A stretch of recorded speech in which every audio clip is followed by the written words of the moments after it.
आज की मीडिया अक्सर कहती है कि इस्लाम ख़वातीन को हुकूक नहीं देता। आज की स्टैटिस्टिक्स ये कहती है कि आज सारी दुनिया में सबसे ज़्यादा फैलने वाला मज़हब है इस्लाम।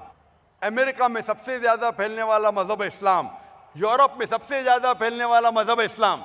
और ये मीडिया जो कहती है कि इस्लाम ख़वातीन के ख़िलाफ़ है, ख़वातीन को हुकूक नहीं देता है, आज की स्टैटिस्टिक्स ये कहती है कि जो गैर मुस्लिम इस्लाम कबूल कर रहे हैं उसमें से 2/3 हिस्सा, 2/3 ये ख़वातीन हैं। अमेरिका में जो लोग इस्लाम कबूल कर रहे हैं, अमेरिकन लोग, 2/3 लोग गैर मुसलमान ख़वातीन हैं। यूरोप में 2/3 हिस्सा जो इस्लाम कबूल कर रहे हैं वो ख़वातीन हैं। अगर इस्लाम ख़वातीन को हुकूक नहीं देता तो ये अमेरिकन, यूरोपियन औरतें इस्लाम क्यों कबूल कर रही है?